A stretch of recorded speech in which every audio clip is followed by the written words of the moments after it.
Good afternoon class. आज आप सभी लोग एक्टिव और पैसिव के बारे में जानकारी प्राप्त करेंगे। बच्चों, वॉइस क्या होता है? वॉइस मीन्स वाक्य होता है। इंग्लिश में दो वॉइस होते हैं, एक्टिव होता है, पैसिव वॉइस होता है। एक्टिव वॉइस क्या होता है? एक्टिव वॉइस में सब्जेक्ट जो है मेन होता है, यानी जो उसमें काम करने वाला होता है वो सब्जेक्ट होता है। लेकिन जो पैसिव वॉइस होता है उसमें सब्जेक्ट जो होता है आपका क्या होता है? ऑब्जेक्ट होता है, यानी काम करने वाला ऑब्जेक्ट होता है, कर्म होता है।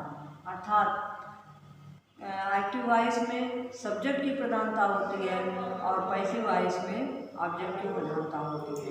तो बच्चों, एक्टिव से पैसिव में बनाने के लिए सबसे पहले हमें ये ध्यान देना होता है कि हम जो है, जो हमारा सेंटेंस होता है, सेंटेंस का जो जनरल स्ट्रक्चर होता है, पहले सब्जेक्ट होता है, फिर वर्ब होती है, फिर ऑब्जेक्ट होता है असर्टिव सेंटेंस में। और पैसिव वॉइस उन्हीं वाक्यों की बनती है जिसका ऑब्जेक्ट दिया गया होता है। अगर सेंटेंस का ऑब्जेक्ट नहीं होता है तो उसकी पैसिव वॉइस नहीं बनती है।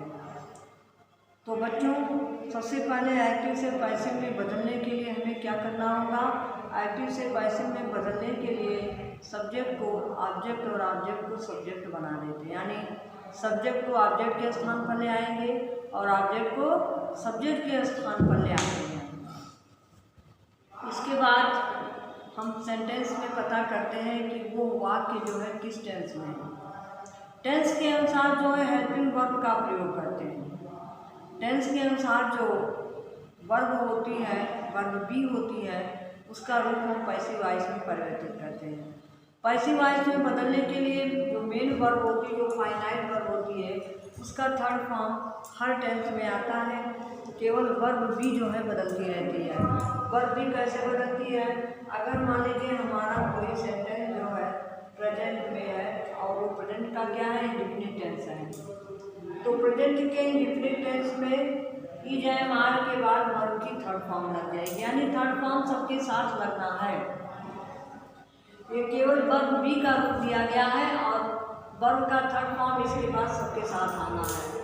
तो वर्ब के प्रेजेंट सेंटेंस के प्रेजेंट इंडेफिनिट टेंस में होने पर नए वाले ऑब्जेक्ट के अनुसार हम, अगर सब्जेक्ट ऑब्जेक्ट सिंगल होगा तो ई जाएगा, प्लूरल होगा तो आर आ जाएगा, अगर ऑब्जेक्ट बी रहा होगा तो आई करके एम लगा देते हैं। इसी तरह से पास्ट इंडेफिनिट में हम वाज और वेयर के साथ वर्ब की थर्ड फॉर्म लगा देते हैं पैसिव वॉइस में बदलने के लिए। और फ्यूचर इंडेफिनिट में विल बी और शैल बी के साथ वर्ब की थर्ड फॉर्म आ जाती है। अब बारी आती है कॉन्टिन्यूअस टेंस की। प्रेजेंट कॉन्टिन्यूअस टेंस में EJMR के बाद बीइंग लग जाता है और बीइंग के बाद वर्ब की थर्ड फॉर्म आती है। पास्ट कॉन्टिन्यूअस टेंस में वाज और वेयर के बाद बीइंग लगाकर वर्ब की थर्ड फॉर्म आती है। फ्यूचर कॉन्टिन्यूअस की पैसिव वॉइस नहीं बनती है।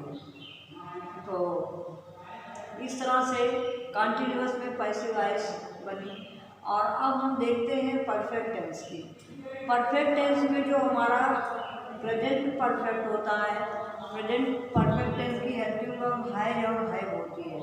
तो हम हैज बीन और हैव बीन लगा करके वर्ब की थर्ड फॉर्म लगाते हैं। जो हमारा नया अब सब्जेक्ट होगा, अगर सिंगुलर होगा तो हैज बीन, प्लूरल होगा तो हैव बीन लगा करके वर्ब की थर्ड फॉर्म लगाते हैं। इसी तरह से पास्ट परफेक्ट में हैड बीन लगाकर वर्ब की थर्ड फॉर्म लगाएंगे और फ्यूचर परफेक्ट में विल हैव बीन और शैल हैव बीन लगा करके वर्ब की थर्ड फॉर्म का प्रयोग करते हैं। अर्थात एक्टिव से पैसिव में बदलने के लिए जो हमारा वर्ब बी है, जो टेंस के अनुसार हम सहायक क्रिया को बदलते हैं, ये उसका चार्ट है बच्चों। ये इसके बारे में आपको बताया गया है। किसी भी टेंस का जो परफेक्ट कॉन्टिन्यूअस टेंस होता है, चाहे वो प्रेजेंट हो, चाहे पास्ट हो, चाहे फ्यूचर हो, तो तीनों के परफेक्ट कॉन्टिन्यूअस टेंस में जो है पैसिव वॉइस नहीं बनती है। तो इसलिए इसमें वर्ब की चेंजिंग नहीं बताई जा रही है। अब इसके बाद हम ये देखेंगे कि हमारा जो नया सब्जेक्ट होता है, जो हमारा सेंटेंस होता है, कैसे वो परिवर्तित होता है। हमने आपको बताया कि कोई भी वाक्य जो एक्टिव वॉइस में होता है उसे पैसिव में बदलने के लिए क्या जरूरी होता है? उसे पैसिव में बदलने के लिए सबसे ज़रूरी होता है कि उसका ऑब्जेक्ट हो। अगर सेंटेंस में ऑब्जेक्ट नहीं होगा तो उसकी पैसिव वॉइस नहीं बनेगी। तो इसलिए सबसे पहले आप देखिएगा, आप उसका जो है ऑब्जेक्ट देखेंगे। जैसे he kills a snake, he kills a snake, he killed a snake, he will kill a snake। ये देखिएगा तीनों टेंस में मैंने आपको इस तरह से इसलिए लिखा है क्योंकि तीनों का इंडिफिनिट है। ये present indefinite, past indefinite, future indefinite. और हमको ये सीखना है कि कैसे हम इसको पैसिव वॉइस में चेंज करेंगे। पैसिव वॉइस में बदलने के लिए सब्जेक्ट को ऑब्जेक्ट और ऑब्जेक्ट को सब्जेक्ट बदल देते हैं। जो कोई भी वाक्य जो होता है सबसे पहले हमको उसमें ये देखना है कि हमारा सब्जेक्ट क्या है। जो कार्य करने वाला होता है क्या होता है? सब्जेक्ट होता है। जिसके द्वारा किसी कार्य का होना पाया जाता है वो क्या है? वर्ब क्या है। कर्ता के कार्य का जिस पर प्रभाव पड़ता वो क्या होता है? ऑब्जेक्ट होता है। तो इस तरह से वाक्य में सब्जेक्ट हो गया, वर्ब हो गया, ऑब्जेक्ट हो गया। अब हमने कहा कि सब्जेक्ट को ऑब्जेक्ट और ऑब्जेक्ट को सब्जेक्ट बना देते हैं। तो सबसे पहले आप क्या लिखोगे? ऑब्जेक्ट को सब्जेक्ट बनाना, तो आप क्या लिखेंगे? आ स्नेक आप लिखेंगे।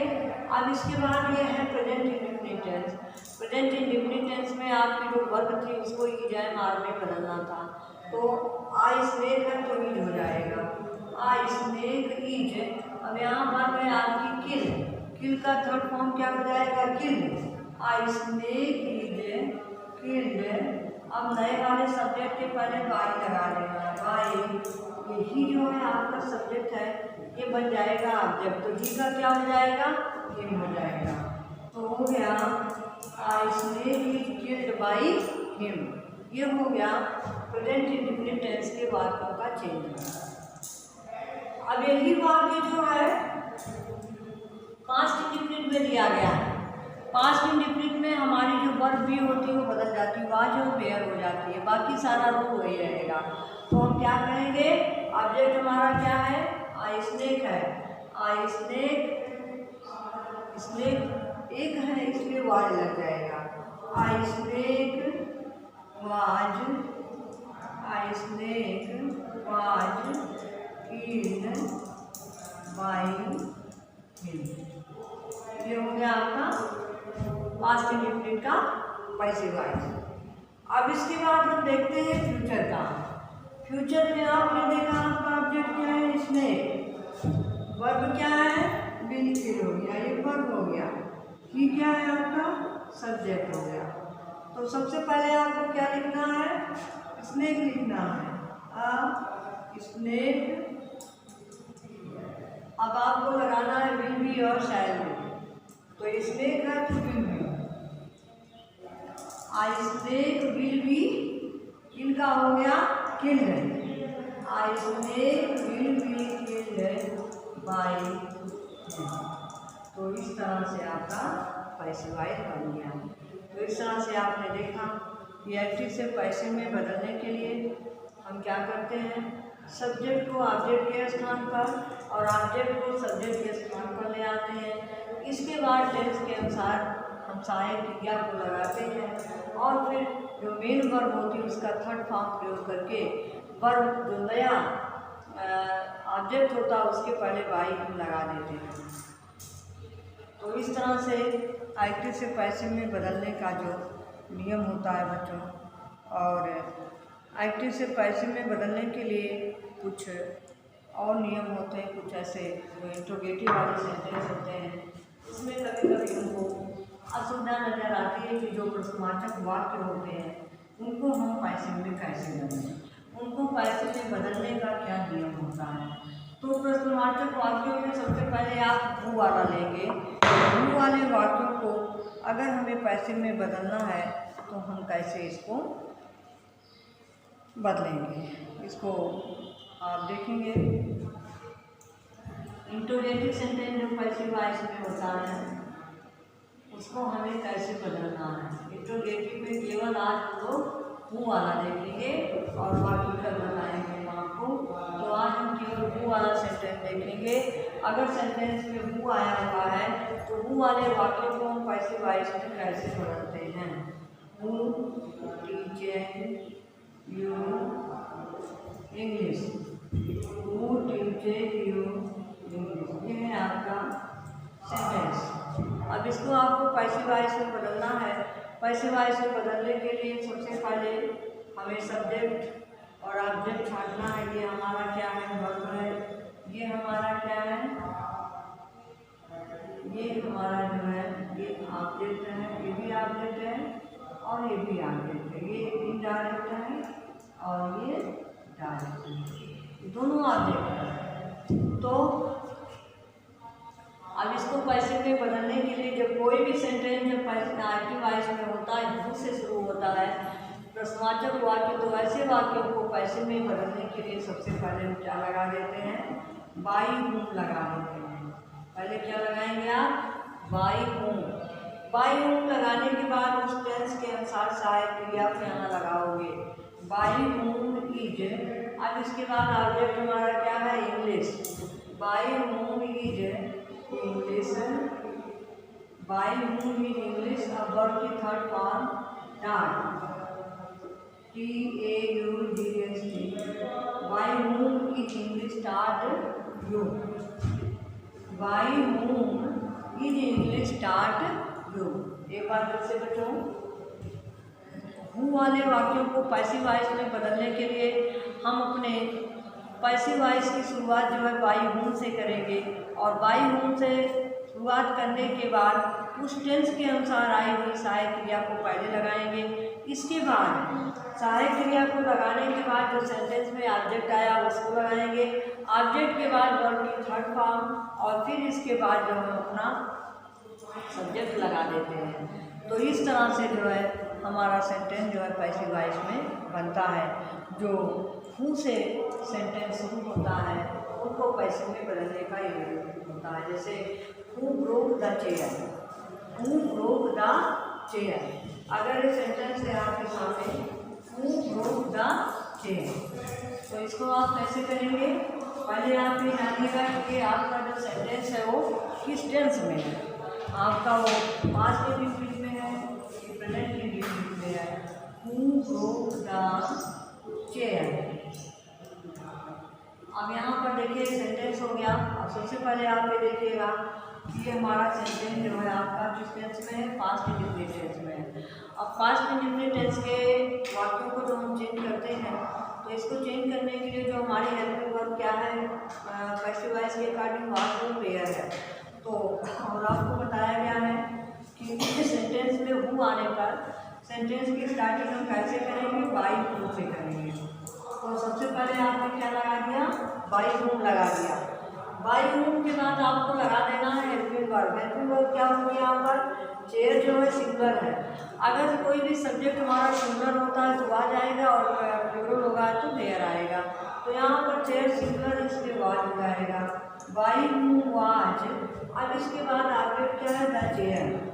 By whom was the chair broken, by whom was the chair broken. तो इस तरह से आप लोगों ने देखा कि एक्टिव से पैसिव में बदलने के लिए अगर हु वाले सेंटेंसेज है, इंट्रोगेटिव सेंटेंस है, तो हु वाले सेंटेंसेज को स्टार्टिंग हम कैसे करेंगे, बाई हूम से करेंगे। बाई हूम के बाद जो हम टेंस के अनुसार आई हुई सहायक क्रिया को लगाएंगे। सहायक क्रिया के बाद हम फिर जो है ऑब्जेक्ट ले आएंगे। ऑब्जेक्ट के बाद हमारा वर्ब का थर्ड फॉर्म आएगा और फिर उसके बाद सब्जेक्ट आता है। यानी फिर सब्जेक्ट के पहले आपको बाई का प्रयोग नहीं करना है। हु वाले वाक्यों में हम बाई हूम पहले लगाते हैं, इसलिए अगर हम अपने सब्जेक्ट को बाद में ले जाते हैं तो फिर एक बार उसके पहले बाई का प्रयोग नहीं होगा। इस बात को ध्यान देना है क्योंकि इसमें हम बाई पहले लगा दिए, बाई को बाद में नहीं लगाना है। तो इस तरह से आपने देखा कि सेंटेंस में जो है हम कैसे हु वाले वाक्यों को पैसिव वॉइस में बदलते हैं।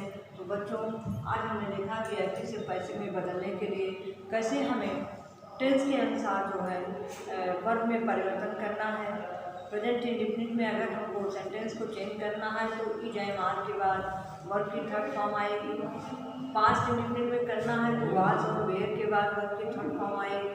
फ्यूचर में करना है तो विल बी और शैल बी के बाद वर्ब की थर्ड फॉर्म आएगी। इसी तरह से कंटिन्यूअस में इज एम आर और बीइंग के बाद वर्ब की थर्ड फॉर्म। पास्ट कंटिन्यूअस में वाज और वेयर के बाद वर्ब की थर्ड फॉर्म। और परफेक्ट में जो है विल हैव और शैल हैव बीन के बाद वर्ब की थर्ड फॉर्म का हम प्रयोग करते हैं। तो इसलिए आप सबसे पहले टेंस के अकॉर्डिंग हेल्पिंग वर्ब को चेंज करना सीखें। इसके बाद हम सभी लोग जानते हैं कि पैसिव में बदलने के लिए कोई भी टेंस होता है, हर टेंस में हमें वर्ब का थर्ड फॉर्म ही लगाना है, उसमें सेकेंड और फर्स्ट फॉर्म नहीं आता है।